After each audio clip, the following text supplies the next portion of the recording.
Hi, everyone. Welcome to part two of our conversation with Dr. Franklin Chang-Diaz, astronaut and rocket company founder, and Miranda Chang, the rocket company's global communications director and Franklin's daughter. If you haven't yet seen part one, there should be a link in the description of this episode where you can check it out. So please, let's jump right back in. Look, I say this often. One of the great joys that I have doing the LIUniverse podcast is I get to work with my child. Um, Hey. Hey, that's you, Alan. That's right. That's me. Now, Franklin, how about you? I mean, this must be so nice. I mean, talked a little bit about that, the family aspect Yeah, of what you're that's doing. actually, yeah, I'm glad you asked that. It's very important to me. Miranda is also a little humble in what she says.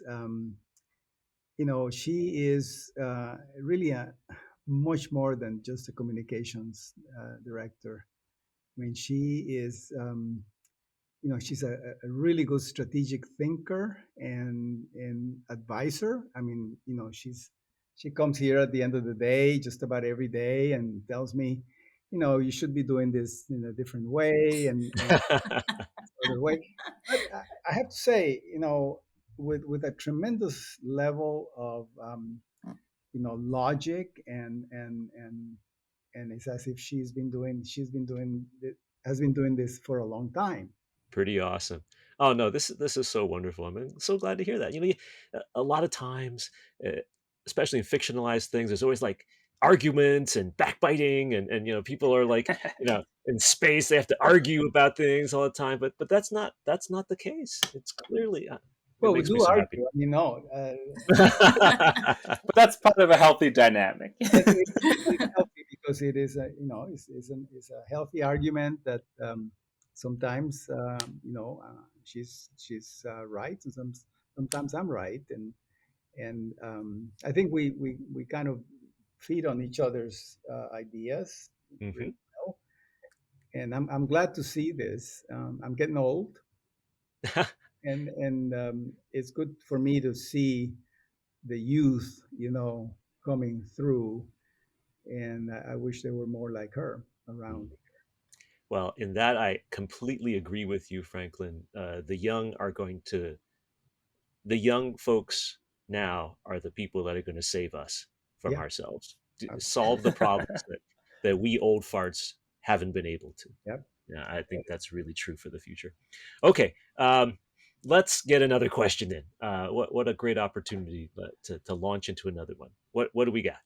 Yeah, so in terms of like solving potential future problems, this could be cool. So this is a question from Ebony, who is asking, do you believe that traveling to space can find ways to fix the problem with climate change? Oh, oh, tell us about this. Either one of you, take that one. Okay. Well, let me tell you my 2 cents. I mean, I just think that we would not be aware of climate change if we had not been exploring space. I mean, Oh, for Mm. sure. in Yeah, many I mean ways, Venus and Mars, for example, are yeah, in what many ways, astronomers are always pointing to. yeah. So right off the bat, climate change as an kind of an ill of the whole planet has come, you know, to be something that we understand because of the space program. Now, we have to realize that sooner or later, the Earth as an entity, as a planet, will not be able to support uh, a population that gets to be, more than 10 billion people, Hmm. and I think we're seeing a lot of the ills of that beginning to manifest in the form of, unrest, war, very big migrations taking place on the planet, and the contamination of our environment. Everywhere you look, you see the the ravages that we have caused to our own ecosystem. And I think of the Earth as a spacecraft, and I tell people that we are all astronauts, Yeah. And this spacecraft, the life support system, which is the most important system in any spacecraft, astronauts will tell you that. Mm. The life support system is in need of a great deal of maintenance and repair, and we Wow. are not paying attention to this.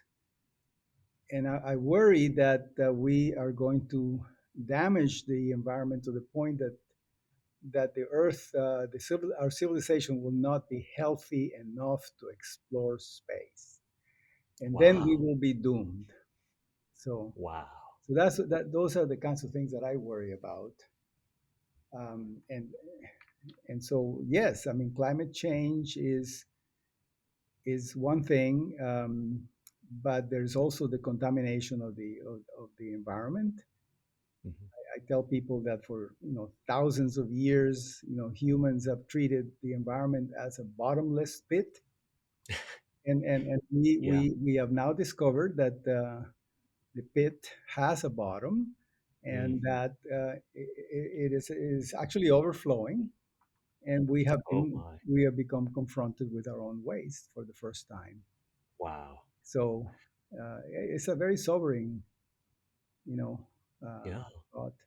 So So, does Ad Astra do climate things, environmental things?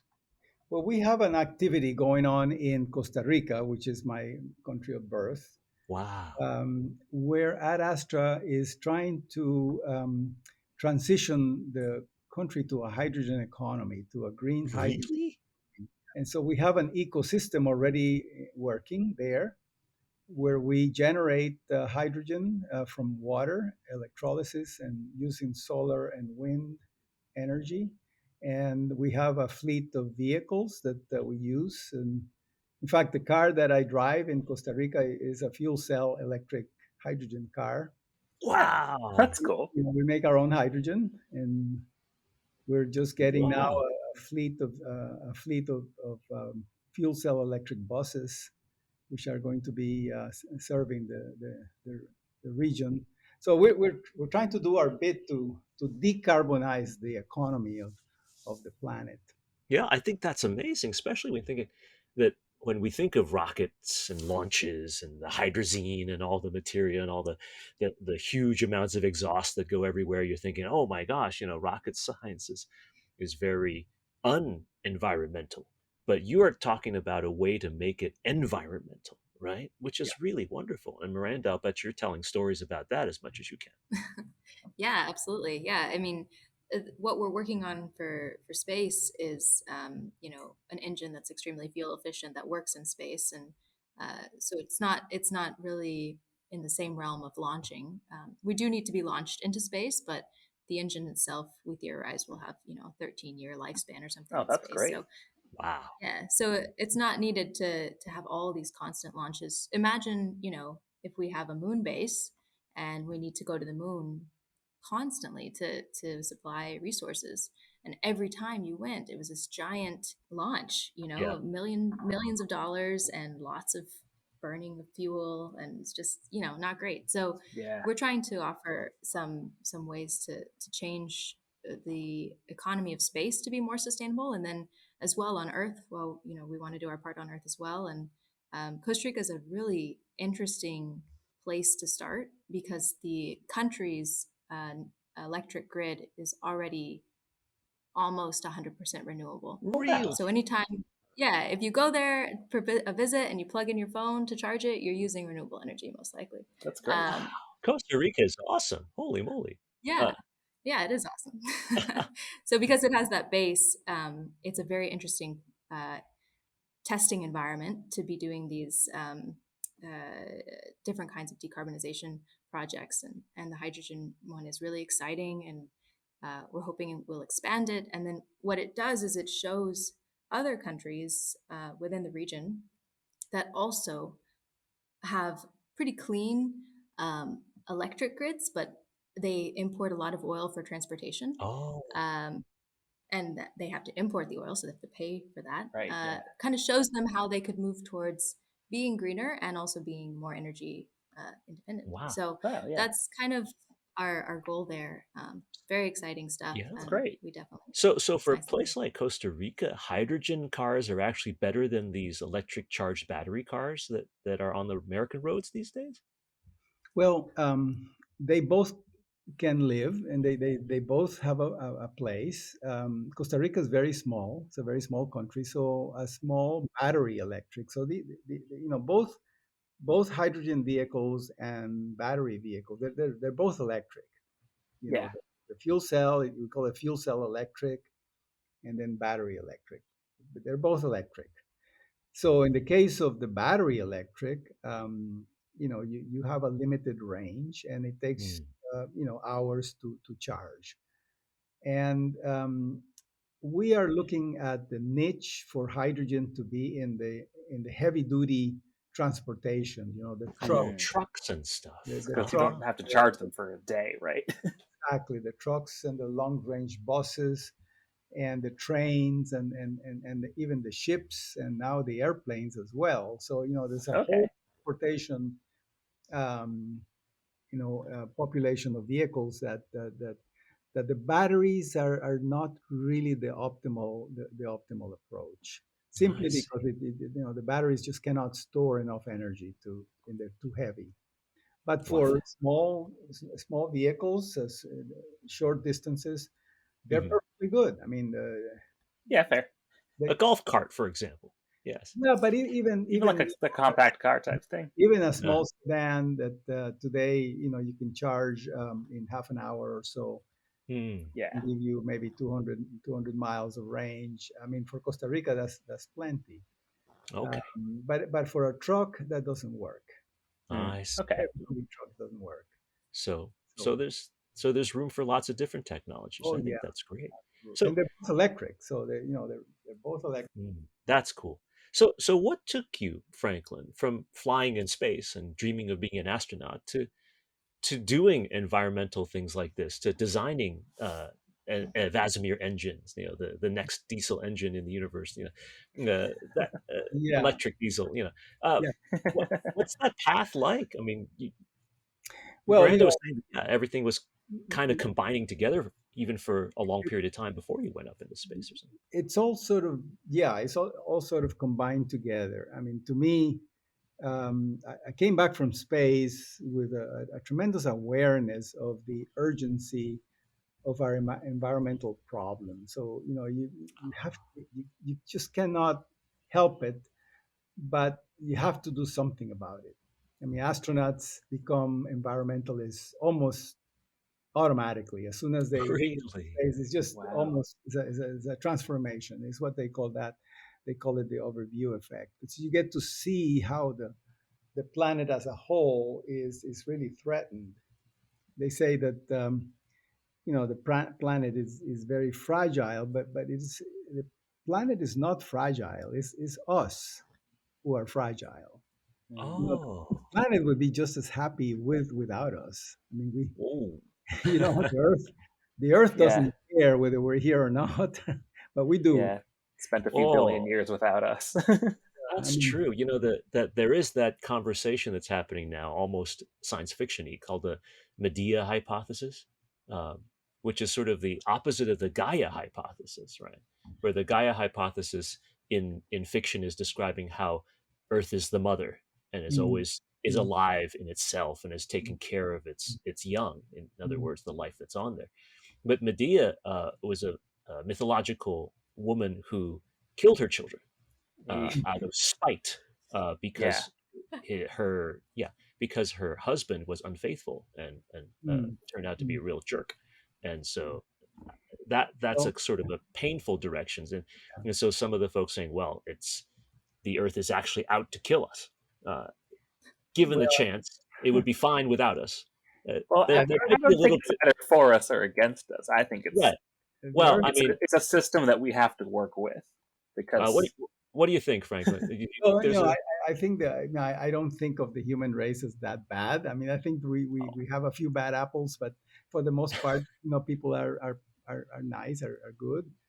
But we that's do good. have to have resources to live happy. and we cannot be miniaturized. We cannot be,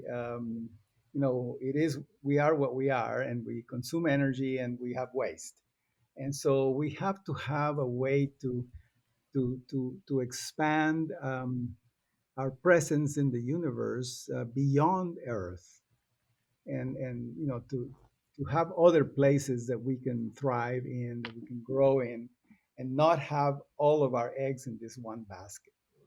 Stephen Hawking said a similar thing like this back when he was still alive, right? People are asking him about space travel, and it really is an insurance policy for humans. Absolutely. Have Being regard. able to leave, and that kind of story's been that's been around in a lot of fictional stuff too, as Yeah, well, right?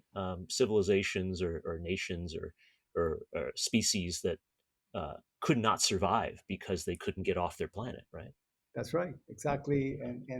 And when we understand the environment enough, and we understand the world enough, that we know that if we don't do something, we are doomed. Um, and at some point, it'll be too late for us to do anything. Wow. That to me is a real crime. We have to, we cannot let that happen. There is actually a Star Trek episode that talks No, about that. Star Trek: The Next Generation. I You know know you're that? talking about the You know what inner I'm talking light. about? It's the inner light, The right? inner light.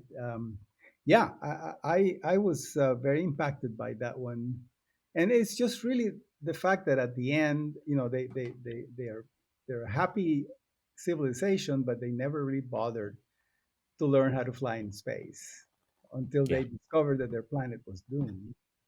And the last thing they can do is launch a little rocket with a little probe, which basically had their whole history in a tiny little capsule, yeah.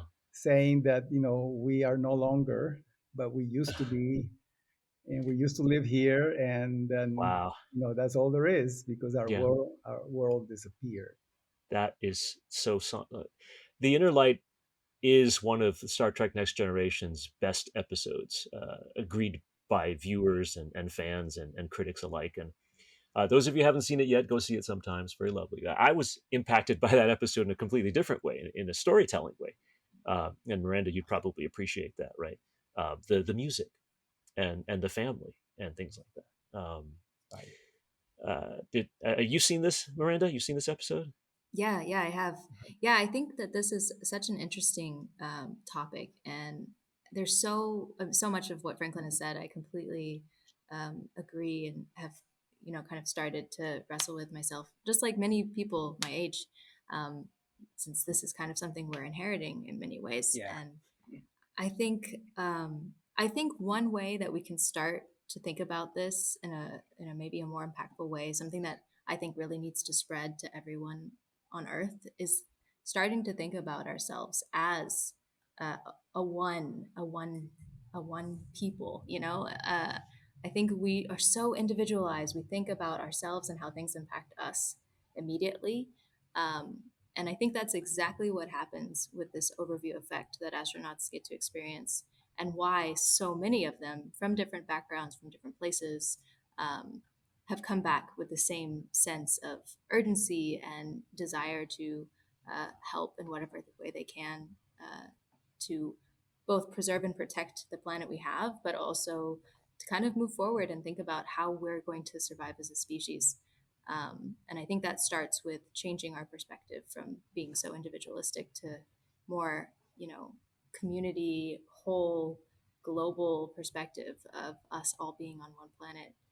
Franklin said this story to me once, and this is a whole nother thing that we could get into. I'm sure you guys would Yeah. love to talk to him about it. But he was on a very important mission, which was the first mission between US astronauts and Russian cosmonauts. Wow. Um, and it was a huge political tension between the two. Yeah. And he as the kind of random Costa Rican immigrant who became an astronaut, was kind of just witnessing this clash between the U.S. and Russia, and through the cosmonaut and astronauts relations, and how at first it was very tense and they didn't get along, and as the program continued and they ended up flying together, there's this really powerful message he told me once of like everyone was looking out the window and pointing to their specific place on Earth. Like that's where I'm from. That's my home. You Wow. know, and then as they moved further away, they realized they were all pointing to the same place, and Wow. it changed their. And now those people are lifelong friends, and um, it's just I think a lot of people ask me, why should we spend money going to space when we have so many problems on Earth? That's a very common, question Yeah, we get. you hear Yeah. that. It's because of that exactly, because we need a new perspective Hmm. in order to tackle the problems that are coming. It is I think. indeed going out to space that we will be able to solve our problems on the ground, in part because then we'll all be united in a common cause Yeah. that we otherwise wouldn't be able to see. Amazing. I love that. That's so cool. Okay, I want to definitely talk more about. I want to know how Vasimir is going to change our world, all its case uses, all the things that will be things that we could not imagine doing now with just the current rockets. Tell me about these things, Franklin. What do you say? Give me an example of Well, something or starting, something. think of it. Think of the trucking business. That came about after World War II, because of the proliferation of diesel engines on trucks. I mean, you don't see trucks running on gasoline engines. Right. You don't see motorcycles and lawnmowers running on diesel, because the diesel engine is an engine which is specifically designed for high power jobs, for jobs that require quite a bit of muscle. Mm. And that we don't have that in space. We do have something which we think is very muscular, which is the big mega rocket, chemical rocket. But these rockets are like cannons, like we say often as in the astronaut corps that in space we still travel on cannonballs. Wow. You know, Wow. to go to the moon, you fire a cannon and then you go on the cannonball, and then you get to the moon, and then you fire another cannon, and that stops you and makes you go around and get into orbit. And then if you want to come back to the Earth, you have to fire another cannon, and so on. We cannons are very powerful, but they only do it for a very short amount of time. What we Hmm. want is power over longer periods of time. Ah. And we were never able to have long duration firings of electric rockets because they are too feeble, Hmm. too low power. Yeah. And so we are now bringing together those two ingredients, power and efficiency, the fuel efficiency of an electric rocket.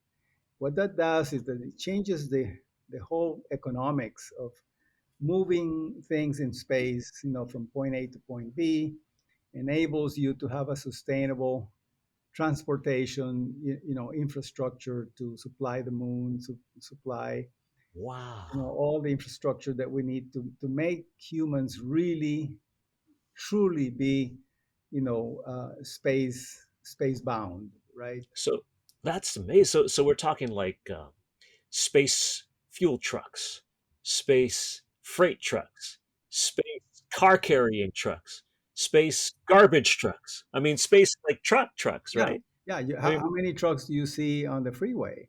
I yeah. mean, these are the vehicles that maintain our civilization, Wow. running, keep our supermarkets stocked, and bring us all the goods, and from the factory to our homes and so on.